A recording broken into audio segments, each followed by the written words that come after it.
जाता है कि मैं प्रशासनिक अधिकारियों का दुश्मन हूँ, पुलिस अधिकारियों के खिलाफ ही रहता हूँ हमेशा। मेरी ये इमेज बना रखी है, जैसे यही नहीं राजस्थान में भाई बलजीत यादव अधिकारियों से बिल्कुल 36 का आंकड़ा रखता है। लेकिन मैं हमेशा कहता हूँ कि कोई भी ऑफिसर वो जनहित में काम करता है, ईमानदारी से मेहनत करता है, भाग दौड़ करता है और जनता की पीड़ा को दूर करने का प्रयास करता है। मेरे को तो पहली बार ऐसा लगा बहरोड में, इतने दिन हो गए, कितने डीएसपी बदले, कितने एसएचओ बदले, लोगों ने कहा ये खराब है तो फिर चेंज किया, फिर ये है खराब तो ये चेंज किया। जैसे मंडी में भी पहले मैं नहीं बना था विधायक साहब, कोई मर्डर हो गया तो खुल ही नहीं रहा है।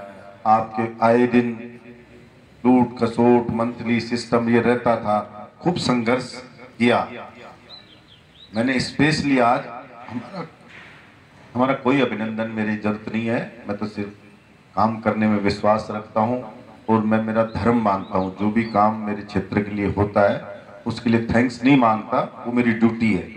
मंडी को आपने बताया स्वतंत्र मंडी करवाया, जो पैसे लगते थे 1.5 करोड़ बाहर जाते थे वो सब बहरोड में ही लगेंगे, एक पैसा भी बाहर नहीं जाएगा और अपन सारी चीज करेंगे। लेकिन आपने देखा पिछले दिनों भी एक मर्डर हुआ, मैं विधानसभा में बैठता हूँ, सारे राजस्थान के एमएलए आते हैं, इतना शर्म से झुका, इतने शर्मसार हुए। बहरोड की अलवर की नहीं, राजस्थान की नहीं, ये पूरे देश की मुख्यमंत्री जी हो चाहे दूसरे हो, कोई सोचने मजबूर हुए। शायद पूरे देश में, पूरी दुनिया में मैं तो पहला कोई उदाहरण देखा कि कोई बाप अपने बेटे को, दुष्कर्मी बाप अपने बेटे को मार देगा। ये बहरोड में हुआ और ऐसे लोगों को उजागर करना, वरना तो कोई सोच ही नहीं सकता, तो मर्डर खोलेगा कहां से? ऐसी चीज हम तो कल्पना ही नहीं कर सकते कोई ऐसा कर सकता है। मतलब मेरे ख्याल से किसी भी व्यक्ति की सोच वहां तक नहीं जा सकती कि यार कोई ऐसा भी कर सकता है क्या बाप। लेकिन हमारे बहरोड के डीएसपी साहब हैं आदरणीय आनंद राव जी, इनकी सोच देखो और गहनता से, मान लो उस इन्वेस्टिगेशन देखो। लोग कहते हैं भाई स्कॉटलैंड की पुलिस से करवा लो, कई मर्डर दिल्ली में हुआ था एक, तो कभी सीबीआई का ऐसे होगा, कभी दूसरा कैसे होगा, खुल ही नहीं पाए मर्डर केस, खुलते नहीं है। तो ऐसे टिपिकल परिवार के जैसे बैठे हैं तो सिर्फ आत्मा की सी बात कर रहे हैं।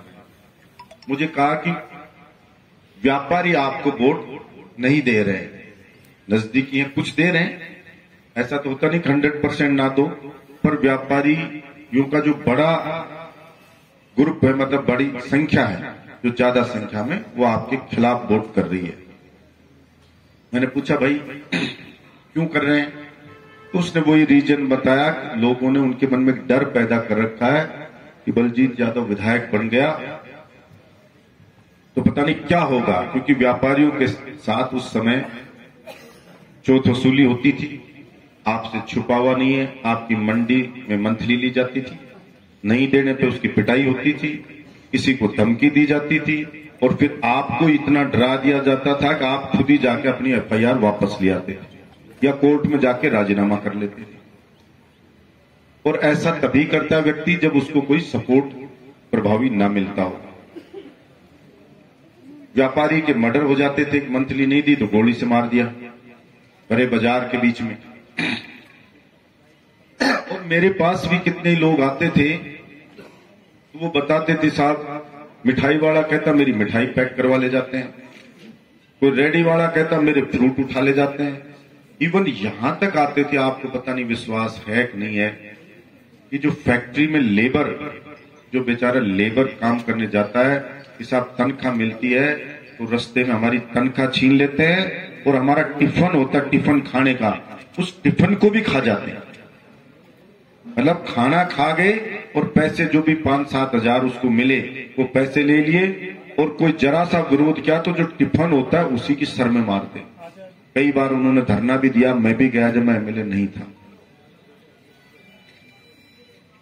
और मैंने उस खतरे को, बढ़ते बहरोड को उसमें घेरे में आते हुए को देखा कि जो गुंडे बदमाश आस पास हरियाणा तक के थे उन्होंने पैर पसार लिए थे पैरों। 50-50 लाख रुपए दिए हैं यहाँ के व्यापारी, एक आदमी से 50 लाख, आप कल्पना करो, और गन लगा। और बुलाता कौन था? अपने यहीं के लोग। नंबर मोबाइल के कौन देता था? अपने यहीं के लोग, कि फला व्यापारी कमा के खा रहा है, ये उसके मोबाइल नंबर है, इसको धमकी दो और नहीं तो आपका मर्डर कर देंगे। कई मर्डर हो चुके थे, जैसे राकेश शर्मा का मर्डर हुआ और कई मर्डर हुए, तो लोग डरे हुए थे। और जो राकेश शर्मा का मर्डर हुआ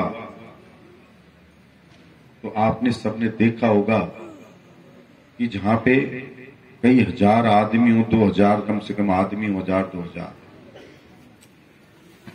उनके बीच में, और हमारा जनप्रतिनिधि और बैठा हो उसकी बगल में, डॉक्टर आरसी यादव जी तो वहीं बैठे थे उसकी बगल में, और कोई गोली से मार के और जा रहा है फिल्मी स्टाइल में, रिवॉल्वर दोनों हाथों से ऊपर करके, और गेट पे जो बच्चियां खड़ी हैं जो पुष्प वर्षा करती हैं, सब बारात आती है तो अपने वहां स्वागत में अतिथियों के या जो भी अतिथि आए जो, उनसे जाके कह रहे हैं, उनकी निडरता, दुस्साहस देखना उनका, कि हमारे ऊपर फूल बरसाओ, और वो डर के मारे उन पर फूल बरसाती, और फिर वो आराम से यहां से चले जाते।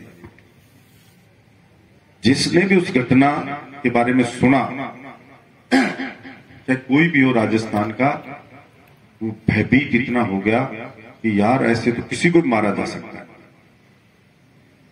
और हमारे आरसी यादव जी, तो मैं मजाक की नहीं कह रहा, जो सच में वहां थे, उन्होंने कहा पैंट मुंह दिया और उन्होंने डर के मारे और यूं यूं कांपे, वहां थर थर कांपे, और उठे नहीं वहां से।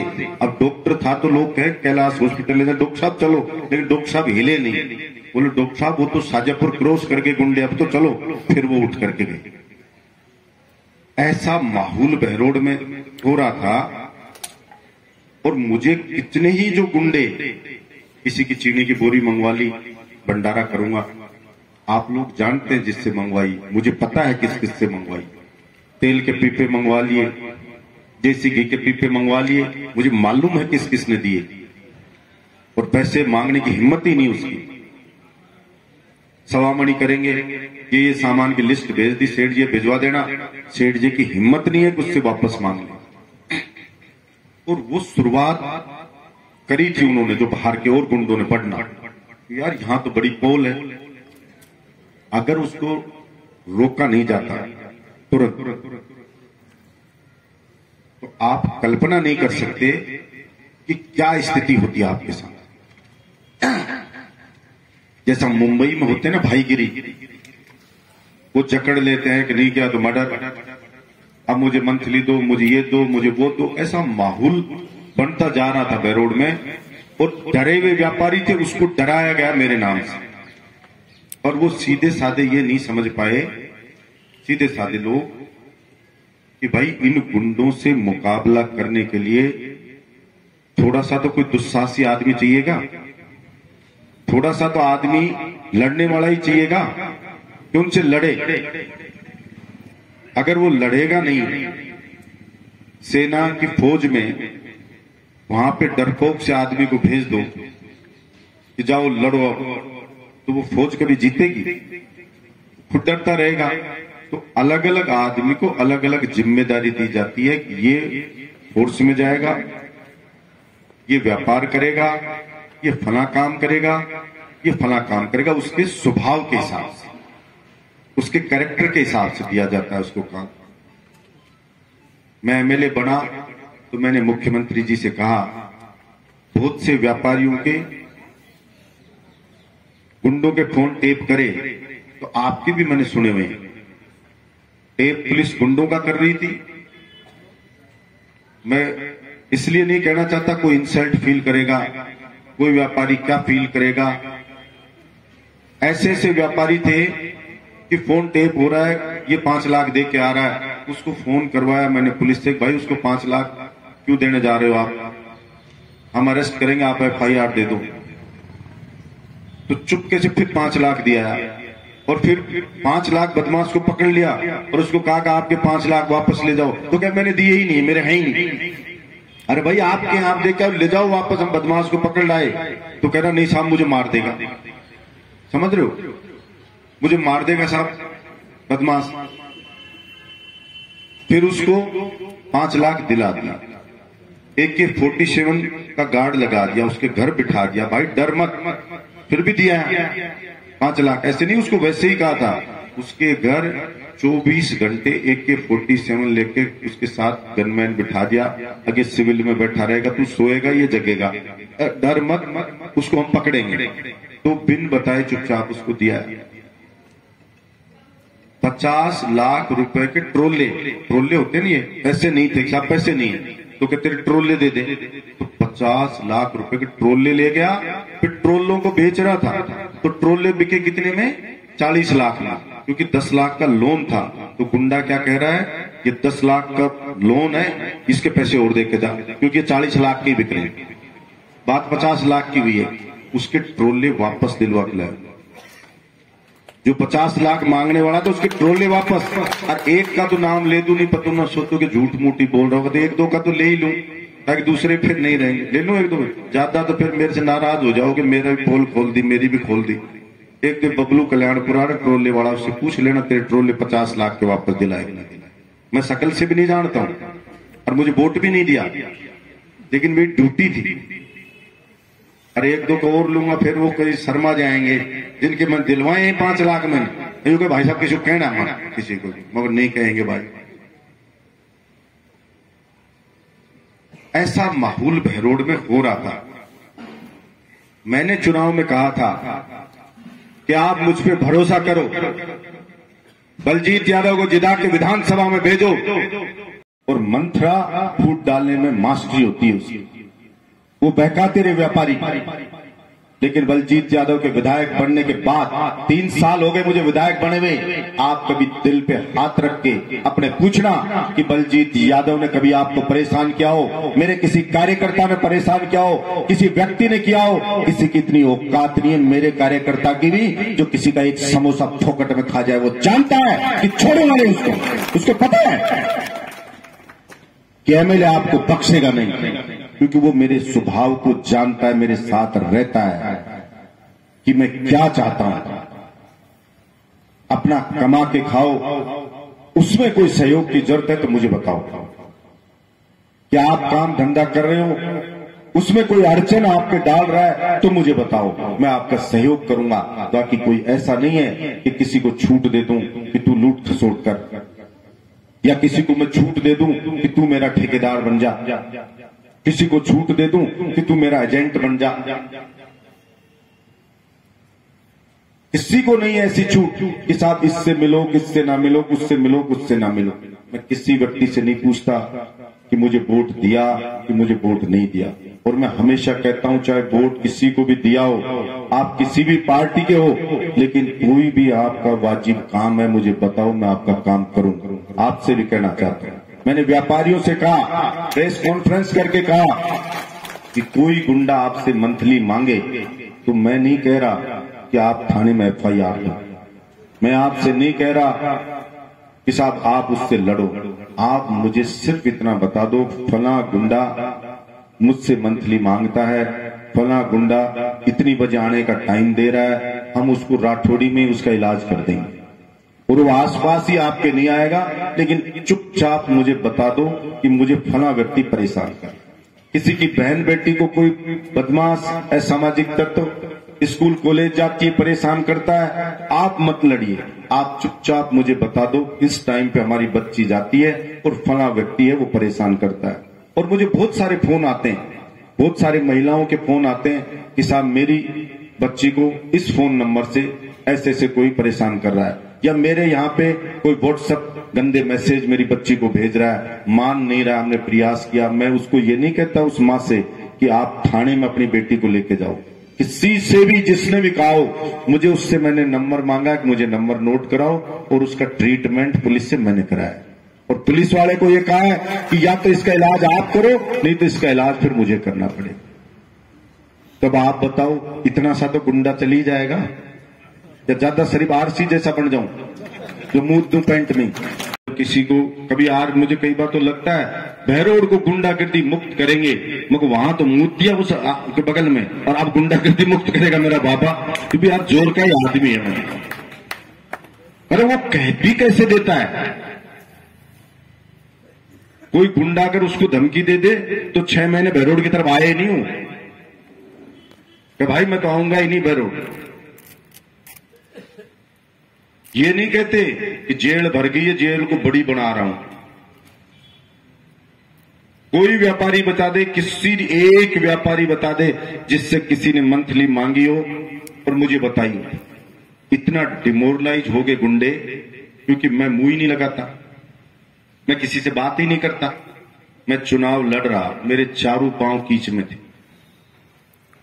और लोग षड्यंत्र रच रहे थे कि इसकी राजनीतिक हत्या कर दें, और बड़े बड़े लोग लगे हुए थे।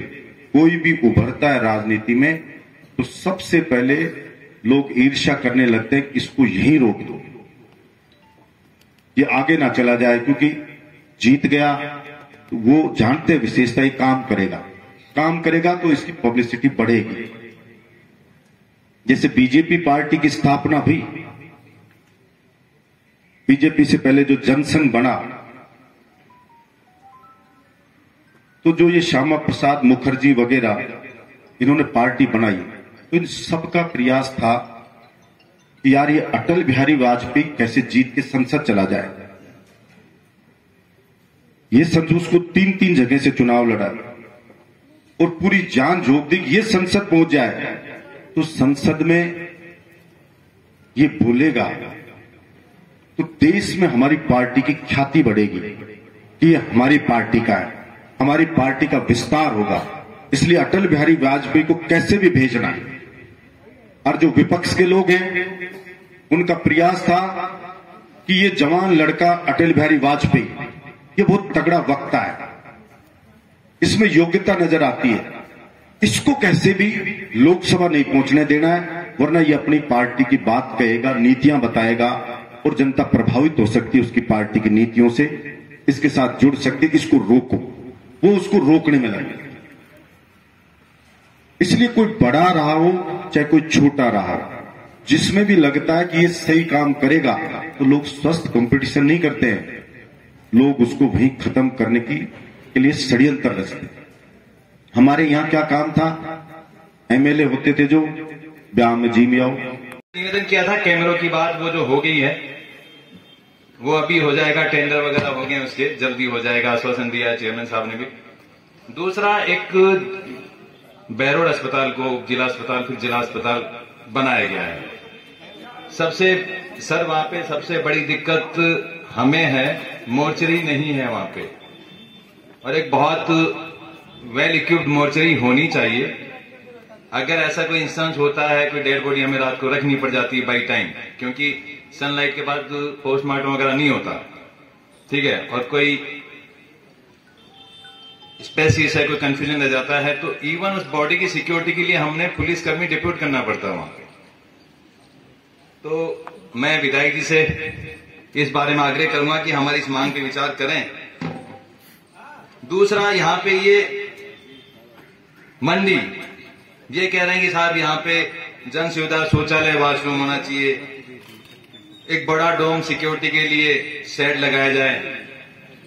मैं विधायक जी से इस बार इनका ध्यान पहले भी आकर्षित कर चुका हूं इस मामले को लेकर कि ये जो बहरोड़ जो फ्लाईओवर है उसके नीचे बहुत ट्रैफिक जाम की बहुत विकट स्थिति रहती है। 10 से 15 पुलिसकर्मी मुझे वहां पे डिप्यूट रखने पड़ते हैं। स्टैंड 35 का मेरे पुलिस बहरोड़ स्टेशन का, श्रीमान एसपी साहब से रिक्वेस्ट किया तो उन्होंने 10-15 आदमी ज्यादा दे दिए, फिर भी काम नहीं चल रहा है। तो मैं ये चाहता हूं कि ये जो पैसेंजर बसेज हैं इनका बस स्टॉपेज फ्लाईओवर के लेफ्ट और राइट उतरते और चढ़ते वक्त होना चाहिए, क्योंकि वहां पे इतना कंजेशन पॉइंट है, ट्रैफिक कंजेशन बहुत होता है। कुंड जाने वाले, नानौर जाने वाले, अलवर जाने वाले, दिल्ली, जयपुर, वहां पे जेब तराशी की वारदातें बढ़ती हैं, जेब कतरे वहां पे घूमते रहते हैं, चेन स्नैचिंग की 1-2 घटनाएं हो चुकी हैं। तो अगर ये बस स्टॉपेज जहां पे मैं बता रहा हूं वहां पे बनता है। तो जिस तरह की ये मांग रखी गई है, मैं श्रीमान से निवेदन करना चाहूंगा कि बस स्टॉपेज के लिए भी ऐसी सुविधाएं कराएं। वहां पे जन सुविधा, शौचालय, वॉशरूम हो वहां पे, बस स्टॉपेज टीन सेट हो वहां पे, सीटिंग अरेंजमेंट हो वहां पे, वाटर कूलर का अरेंजमेंट हो। तो ये जो ट्रैफिक कंजेशन है, जो ट्रैफिक जाम की स्थिति बहरोड कस्बे में पुलिया के नीचे है, इससे निजात मिल जाएगी। बाकी लंबी चौड़ी लिस्ट नहीं है, 2-3 है, आपके पास टाइम नहीं है, विधायक जी को आगे प्रोग्राम जाना है बहुत। बस यही कहना चाह रहा था मैं, क्योंकि मुझे भी मांग लेना चाहिए, बिना मांगे कुछ मिलेगा नहीं। हर गांव में 4-5 रहते हैं, मैंने भी ये दिन देखे हैं। जो कोई भी पार्टी आए उनकी बात मान ले तो सही, और उनकी मत मानो तो कहते गए काम से। इस तरह उन बातों को, जो इन चीजों को समझता है, वो कभी फेल नहीं होता, वो पास ही होता है। हर मोड़ पे फालतू आदमी मिल जाता है, और मैं हर जगह, मैं तो ऐसे लोग देखे जो पार्टी आती है उसी का बोर्ड लगा लेते हैं, फिर दूसरी पार्टी है दूसरी का बोर्ड लगा लेते हैं, वो भी तो बाजार में रहते हैं। तो उन लोगों से बचना है आपको, जो फालतू अपने आप को दिखावा करके दूसरे को ठगने का काम करते हैं, उन लोगों से अपने को बचना है।